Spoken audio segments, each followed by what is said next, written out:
Anyone looking to buy a home right now is facing a double challenge amid the Federal Reserve's efforts to slow inflation.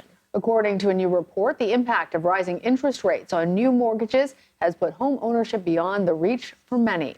The average 30-year fixed mortgage is now higher than 7%, which means that for somebody who has a non-fixed mortgage or a new mortgage, that's going to add hundreds of dollars to monthly payments. Homeowners who may have locked in lower interest rates in the past are now, as a result, hesitant to sell. That means less inventory, which also means higher home prices. As of August, the median price nationwide is more than $407,000, and that's nearly 4% higher than just a year ago. Joining us now is CBS Money Watch reporter Christopher Brooks. So, Christopher, when we are talking about income versus monthly payments, what is the definition now of unaffordable? That's a great question, and it depends on really like which standard you're using. So if you ask the mortgage industry or if you ask the U.S. Department of Housing and Urban Development, it's somewhere between 28% of your annual income or 30%, somewhere around that area, the high 20s and the low 30s.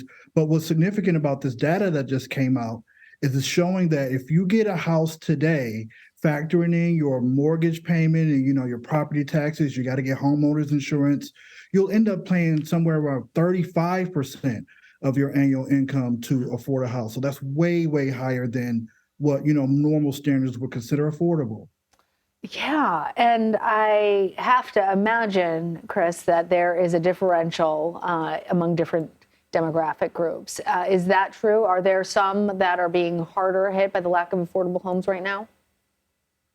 I mean, look, it's hard to get a home whoever you are and wherever you are. But yeah, in particular, it seems to be hurting first-time home buyers the most. They're the most sensitive to these changes in the mortgage rates that you were just talking about. And then also millennial homeowners or people who are trying to find a home because their wages aren't as strong as they were maybe 10, 15, 20 years ago. So what they are trying to do to save up for a home payment is just a tougher task these days for them. And Christopher, what about sort of geographically? What cities are considered the most unaffordable?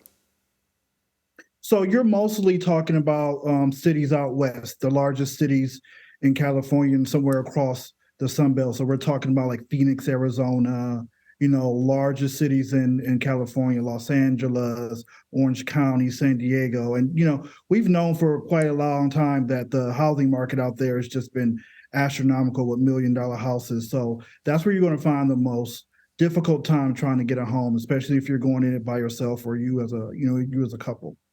Well, Chris, let's not leave everybody just feeling depressed about this. Do you have any advice for someone who needs to buy a house now? Listen, I mean, really, I think it's foolhardy to try to wait for mortgage rates to come down. I think that's a sucker's game. I always like to tell people, a lot of people ask me that question too. The best time to get a house is when you can afford it, really. I mean, it's going to take you some time to get the down payment and the interest rate won't be probably where you want it to be, but you refinance it and you keep it moving. So the short answer is, as soon as you get you a realtor that you can work with you and what your budget is, go get it more sooner than later because you don't know what interest rates are going to be in the future. All right, Christopher Brooks, thanks. Of course.